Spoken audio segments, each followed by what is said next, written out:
It is Friday in Jerusalem, just outside the city gates, and the sun has reached the absolute apex of its climb. The Roman executioners have finished their hammering. The religious leaders are shouting their mockery, and the man from Nazareth is bleeding out on the rough wood.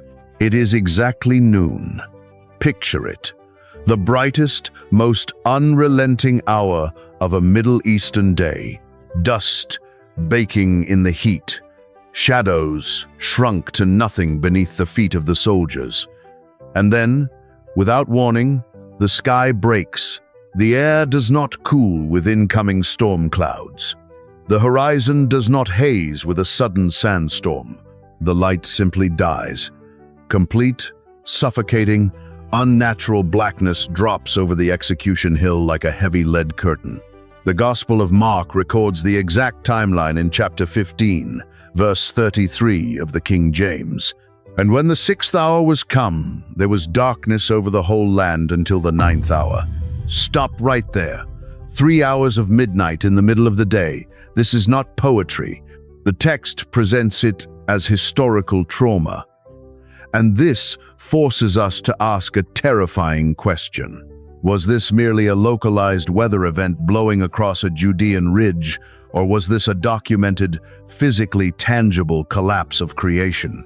Itself a shadow so vast it required secular historians to invent impossible eclipses just to explain it away? To answer that, we have to look at the men who hated the cross. Because the early church wasn't the only group trying to make sense of the blackout. First-century pagan historians saw it too, and the records they left behind prove they were terrified. There is a chronicle kept by a secular historian named Thallus, writing in the middle of the 1st century, preserved for us by the early Christian chronicler Julius Africanus. Thallus was an unbeliever, a man attempting to write a conventional, natural history of the Eastern Mediterranean world. But he ran into a wall. He had to account for a massive, unexplainable blackout that swallowed the region in the exact year of the crucifixion. Thallus confidently wrote the event off as a severe solar eclipse, a freak alignment of the moon passing in front of the sun. But there is a massive, unbreakable astronomical flaw in his alibi.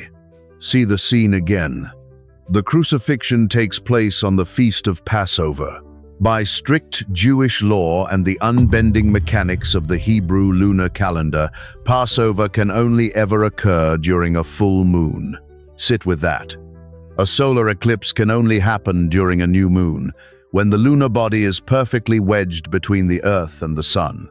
During a full moon, the moon is sitting entirely on the opposite side of the Earth. It is physically impossible. Julius Africanus knew the astronomy, and he called Thallus out on the lie centuries ago. The darkness that fell on Golgotha was not orbital. It was not natural. It was a direct, violent intrusion. An eclipse lasts for a few fleeting minutes. This shadow held its ground, unmoving for 3 agonizing hours.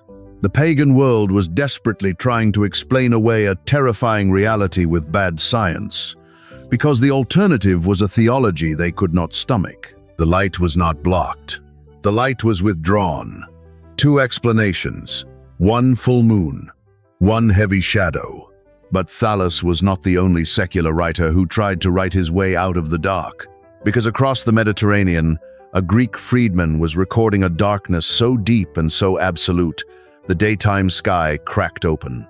Bithynia, a Roman province in Asia Minor, hundreds of miles northwest of the Bloody Wood in Jerusalem, the midday sky over the coastal cities abruptly turns to pitch. Not a dimming, not a heavy cloud cover. A violent erasure of the sun. Picture it. A busy Roman marketplace at high noon, suddenly plunged into an impenetrable, terrifying midnight. The shadow is spreading. Phlegon of Tralles, a Greek freedman serving the Emperor Hadrian, kept meticulous historical annals of the ancient world. He was not a disciple. He was a pagan statistician, recording imperial data. And under the 202nd Olympiad, Matching the exact year of the crucifixion, Phlegon logs an anomaly that breaks the natural order. He writes that a darkness fell in the 6th hour of the day, so that stars even appeared in the heavens. Read that again. Stars at noon. For the naked eye to see a constellation in the middle of the day, the atmospheric light must be entirely stripped away. The shadow was so absolute, so heavy, that the sun did not just hide. Its optical effect on the Earth's atmosphere was neutralized. The constellations of the night sky burned through the midday air over the pagan world. Mark 15:33 told us the darkness was over the whole land. Phlegon proves the Roman Empire felt the exact same suffocation. This was not a localized dust storm hovering over the Judean hills. This was a thick, physical weight dropping across continents. And the darkness did not drop alone. Phlegon records a second physical trauma in the same breath. He writes, "There was a great earthquake in Bithynia, and many things were overturned in Nicaea." Now, open the canonical text, Matthew chapter 27, verse 51, in the King James. "And behold, the veil of the temple was rent in twain, from the top to the bottom. And the earth did quake, and the rocks rent. Same hour, same rupture." I hold this as their telling, not as proven fact. I am offering you the historical parallel and letting you sit with it. But when a secular Roman annalist perfectly echoes the exact celestial and seismic fractures recorded by Jewish fishermen, the shadow demands our attention. The earth is convulsing. The light has been actively withdrawn. The pagan world tried to map this as an orbital glitch, a freak tectonic shift, a bad day for the empire. But the Hebrew mind, standing near the cross, was not looking for an astronomical excuse. They were horrified for a completely different reason. They knew exactly what this blackness was. They had seen this specific, suffocating shadow before. The blackout at Golgotha was not an accident of weather, and it was not a surprise. It was a divine appointment, scheduled 8 centuries earlier and hidden inside the scroll of a shepherd. 2 historians, one impossible sky, one shaking earth. But the darkness over the cross was mapped out long before Rome ever built a road. Who possessed the blueprint for a murdered son 800 years before the executioners drove the first nail? 8 centuries before the Roman hammers echo outside Jerusalem, a sheep breeder stands in the arid, brutal hills of Tekoa. The landscape is baked in heat. The weather here is predictable, and the daytime sky is a violent, uninterrupted blue. Picture it, a harsh Judean ridge where the sun dictates every move of the flock. This shepherd, Amos, is not watching for rain clouds. He is writing down the exact timeline of a future execution. Open the scroll of Amos, chapter 8, verse 9 inches, the King James. Watch what the text does. "And it shall come to pass in that day, saith the Lord God, that I will cause the sun to go down at noon, and I will darken the earth in the clear day." Stop right there. Not at twilight.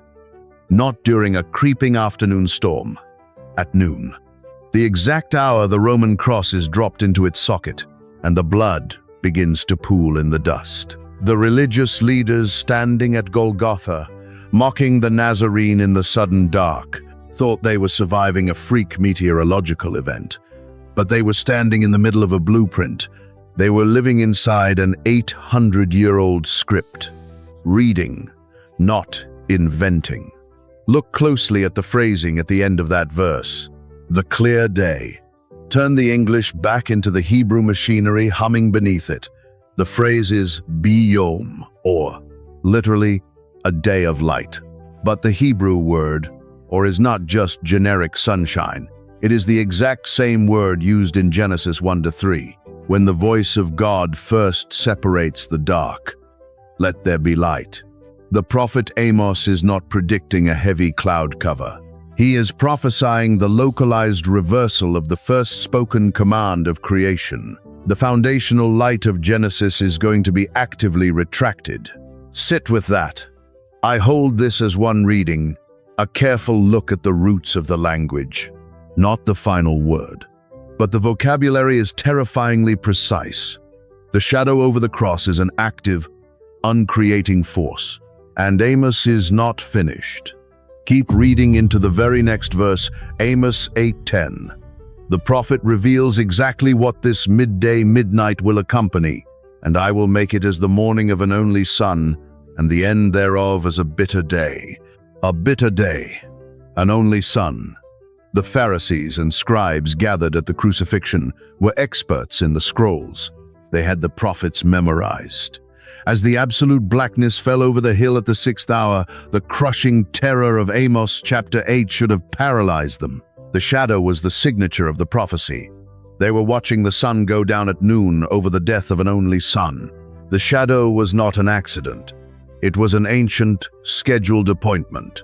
2 prophets, one midnight, one retracted light. But Amos was not pulling this imagery out of thin air, because the Hebrew memory held a terrifying precedent for a darkness that could be physically felt.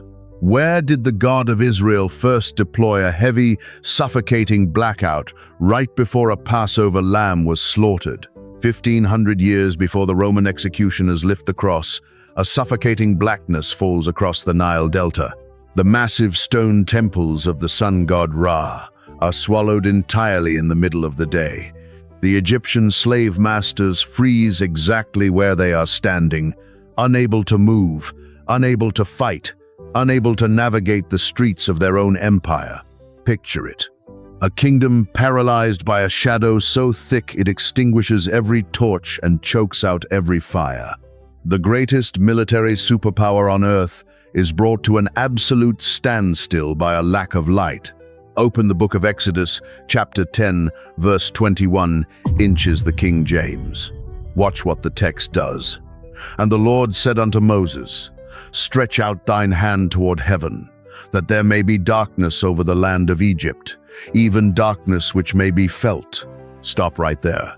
A darkness which may be felt.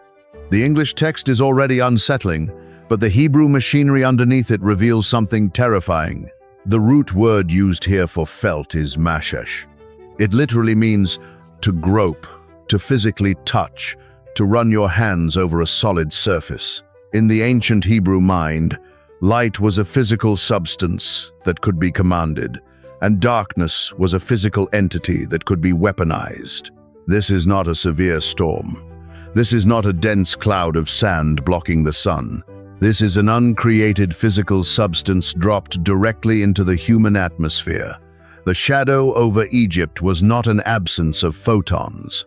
It was a heavy, tangible weight pressing violently against the skin. Look at verse 23. They saw not one another, neither rose any from his place for 3 days, but all the children of Israel had light in their dwellings. Sit with that. The shadow was highly selective. It did not obey the natural laws of physics or diffusion. It actively hunted the oppressors while leaving the slave camps untouched. This is the exact same uncreated weight that fell over Golgotha. Same shadow, same divine signature.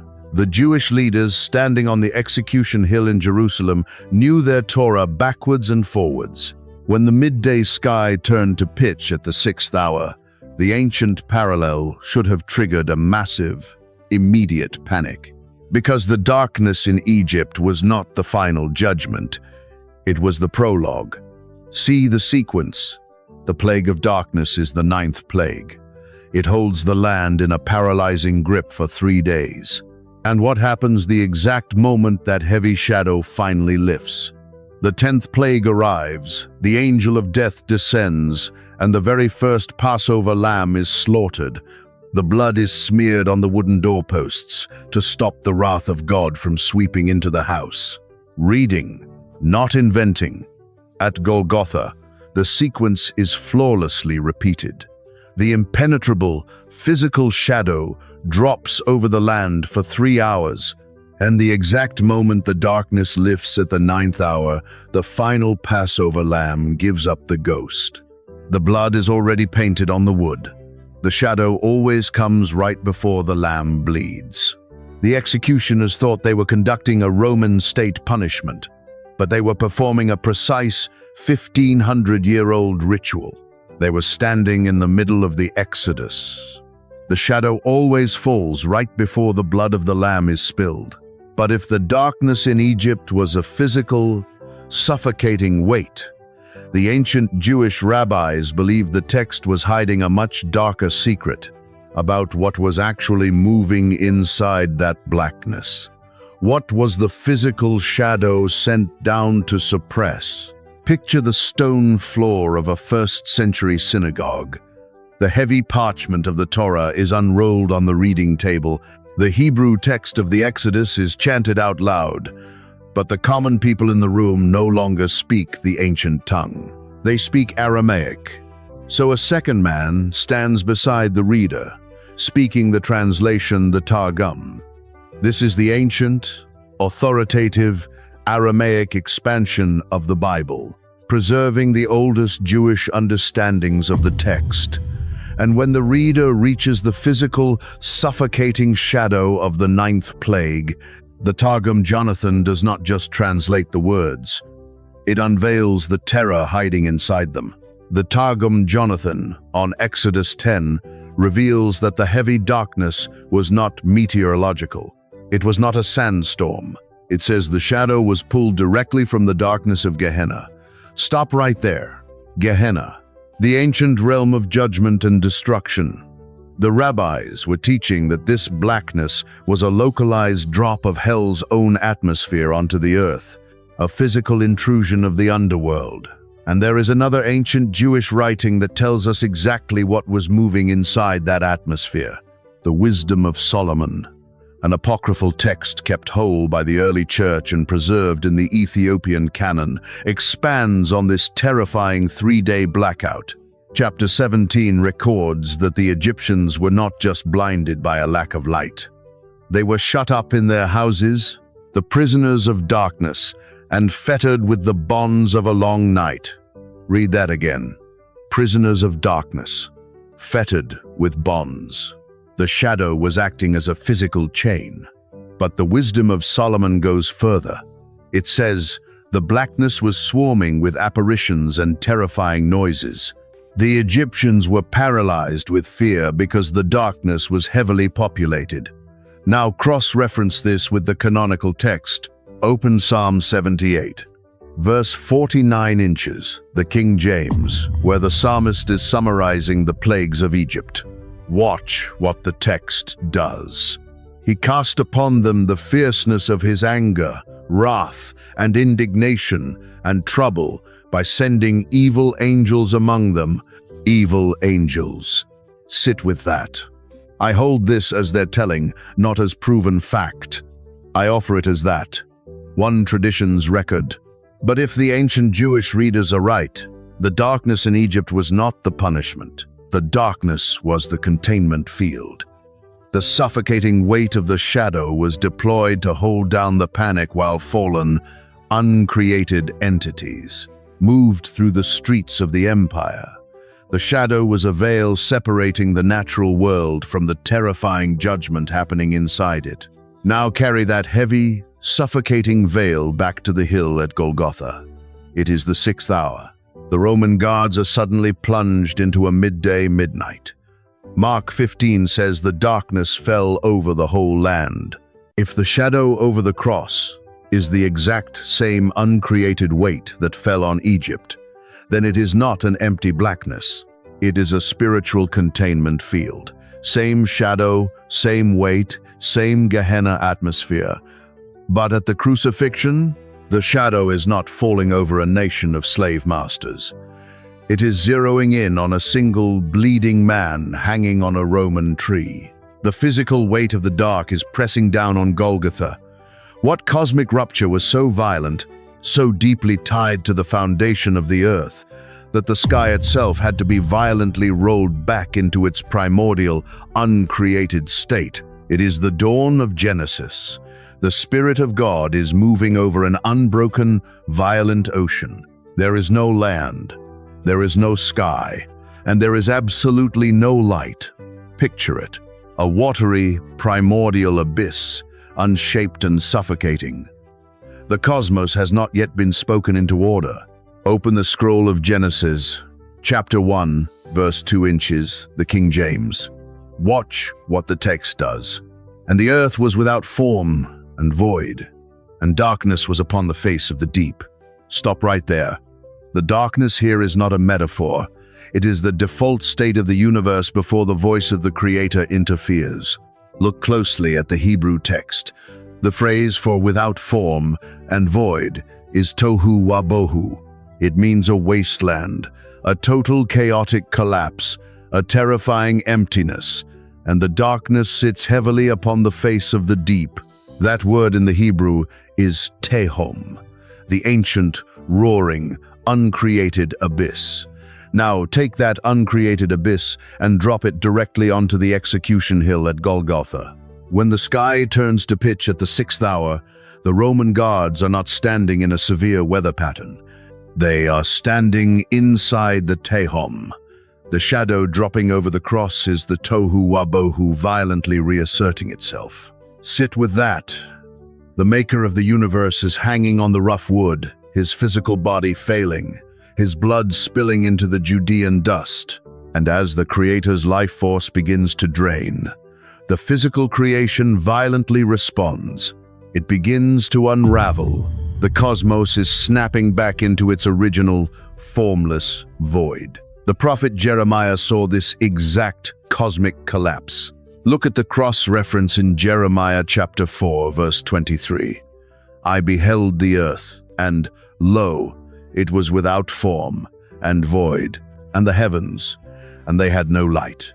Same void, same darkness. At Golgotha, the foundational command from Genesis 1 to 3, let there be light, is actively being reversed. The localized atmosphere is being uncreated. The shadow is not a heavy cloud obscuring the sun. It is the terrifying withdrawal of the divine word that keeps the sun burning. The physical universe cannot sustain its own form while the one who spoke it into existence is being murdered by his own creations. Every atom, every ray of light, every tectonic plate is suddenly suspended over the abyss. I hold this as one reading, a careful look at the terrifying weight of the Hebrew words, not the final conclusion. But the implication is massive. The executioners thought they were killing a rebel carpenter. The shaking earth and the suffocating sky knew they were losing their anchor. Reality itself was fracturing. The shadow of uncreation was pulling the Roman Empire into the deep. But this collapse was not just felt by the soldiers hammering the nails, or the Jewish scribes quoting the prophets, because hundreds of miles away, standing in the shadow of the Egyptian pyramids, a brilliant Greek astronomer was watching the midday sky tear open. He had never read the Torah. He did not know the name of the man on the cross, but when the light died, he looked up and spoke a terrifying verdict. What did the man in the desert see that forced him to declare the end of the world? Heliopolis, Egypt, the undisputed center of ancient solar worship. A massive metropolis built from the ground up to honor the sun. It is the exact same day, the exact same hour as the crucifixion in Jerusalem. A young, brilliant Greek astronomer stands in the wide, paved streets and watches the midday sky completely collapse. Picture it. Hundreds of miles away, from the bloody wood of Golgotha, the heavy, uncreated shadow has crossed the Mediterranean and swallowed North Africa. The young Greek's name is Dionysius. He knows the precise mechanics of the heavens. He has tracked the stars, mapped the orbits, and calculated the moon. He knows perfectly well that a solar eclipse during the full moon of Passover is astronomically impossible. Yet he is standing in the pitch black of noon, unable to see his own hands. We meet this exact man years later in the canonical text. Open the book of Acts, chapter 17, verse 34 inches, the King James. After the Apostle Paul preaches on Mars Hill, Watch what the text does. Howbeit certain men clave unto him, and believed, among the which was Dionysius the Areopagite, and a woman named Damaris, and others with them. Stop right there. Before he ever hears Paul speak the name of Christ in Athens, Dionysius is a pagan standing in the dark in Egypt. Ancient tradition, preserved in the letters of Dionysius, records this exact, terrifying moment in Heliopolis.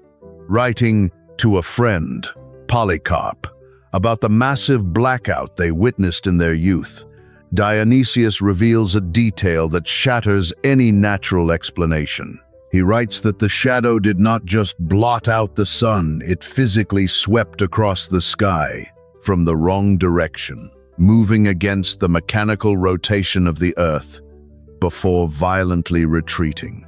Read that again. A shadow moving backward. He watches the basic laws of physics unravel in real time, and, standing in the suffocating black of the city of the sun, Dionysius speaks a terrified, prophetic verdict out loud. He turns to his companion Apollophanes and declares, "Either the divinity himself is suffering, or the universe is dissolving. I hold this as their telling, not as proven fact. I offer it as that, one tradition's record of a brilliant, secular mind breaking under the weight of the impossible." But the Greek astronomer understood something the religious experts, standing right at the foot of the cross, entirely missed. The cosmos is not an independent machine. It is held together by the spoken word of its maker. If the word made flesh is bleeding out on a Roman beam, the physical sun has no permission to keep shining. Same hour, same shadow, same uncreation. Mark 15 says the darkness held the land for 3 hours. The earth was suspended over the primordial void, teetering on the edge of total collapse. But the blackout was not just a symptom of the Creator dying. It was a functioning, physical barrier. The heavy darkness was serving a precise, terrifying purpose on that hill. 3 hours of midnight, one bleeding man. But as the clock ticks toward the 9th hour, the suffocating atmosphere over Jerusalem is about to hit its absolute limit.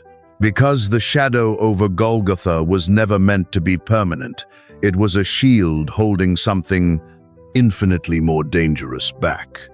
What happens the exact second the heavy veil of darkness is finally torn away? The executioners cannot see the wood. The Pharisees who were shouting their mockery at noon have gone dead silent. Picture it. 3 hours of crushing, absolute midnight on the skull-shaped hill. The physical body of the Nazarene is completely hidden from human eyes inside this heavy, unnatural shadow.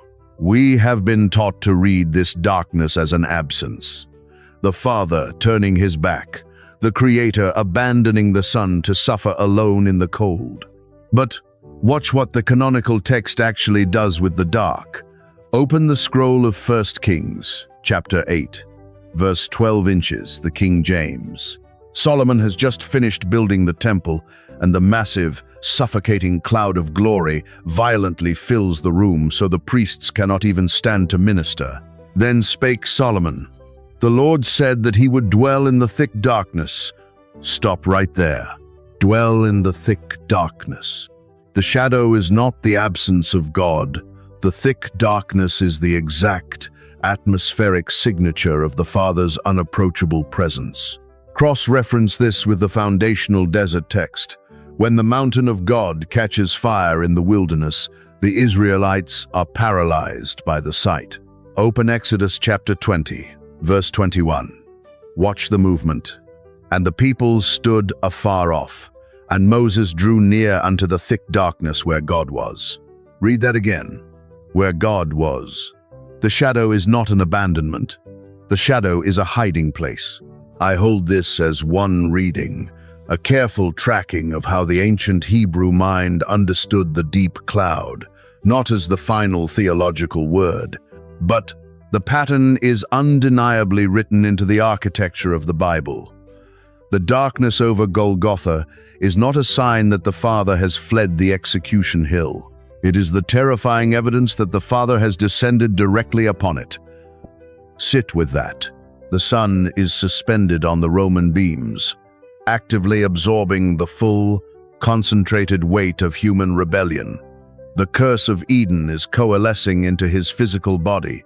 If the unshielded, uncreated light of the Father's absolute holiness collides directly with that concentrated sin. In the open air, the localized atmosphere does not just shake, it burns. The earth is instantly uncreated. The guards, the mockers, the city of Jerusalem, all of it would be incinerated by the sheer radioactive weight of the divine presence. The shadow is not a punishment. The shadow is a barrier of mercy. God is wrapping the cross in the thick darkness to shield the earth from the collision happening on the wood. Same shadow, same presence, same mountain peak. The execution hill has been temporarily converted into the Holy of Holies. Once a year, the high priest takes the blood of the goat and steps behind the heavy temple veil into the pitch black of the inner room to make atonement.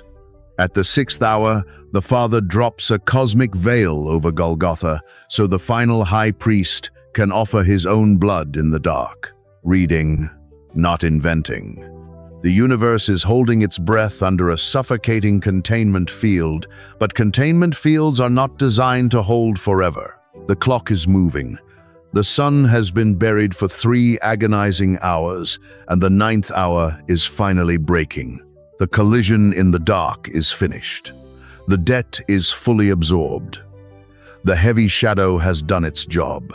But what happens to the earth the exact second the divine veil is violently torn open? Go back now to the hill where this film began.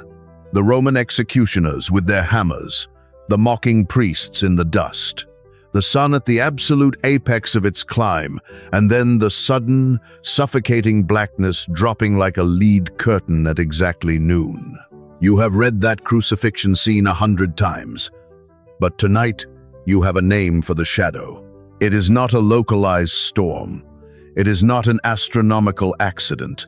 It is the physical weight of the Egyptian plague, returning to paralyze the earth while the final Passover lamb bleeds. It is the primordial deep of Genesis, the tohu wabohu, threatening to violently uncreate the Roman world. And most terrifying of all, it is the thick, heavy cloud of the Father's unapproachable presence, descending upon the wood to shield the surrounding earth from a radioactive collision it could not survive. Look at the canonical text one last time. Mark chapter 15, verse 33 told us the darkness locked the land in a vice until the 9th hour.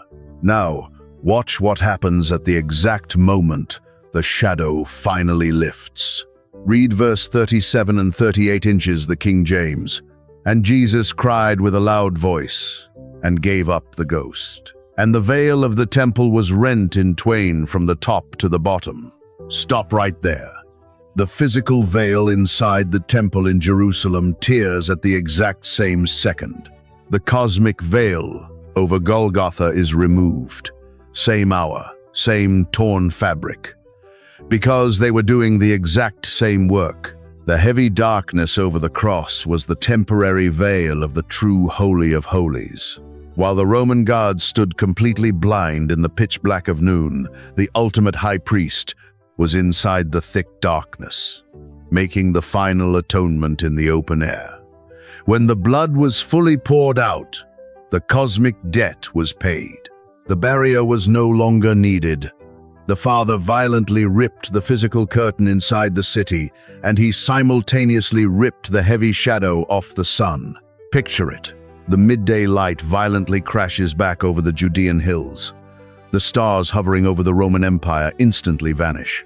The pagan Greek astronomers watching from the streets of Egypt see the sky snap violently back into its mechanical orbit. The uncreation is halted. The physical universe is anchored again. I hold this as one reading, not the final word. I am handing you the ancient parallels and letting the Hebrew text breathe. We can map the 800-year-old prophecies of Amos, We can trace the historical panic of pagan Rome, the earthquake in Bithynia, and the secular records of stars at noon. We know the shadow was the divine signature. But the absolute physical mechanics of how the Creator suspended the sun and bent the atmosphere into a physical, suffocating weight, the deep is still holding the rest. We will never fully know what terrifying things the Targum warned were moving inside that 3-hour midnight. But we know what the shadow accomplished.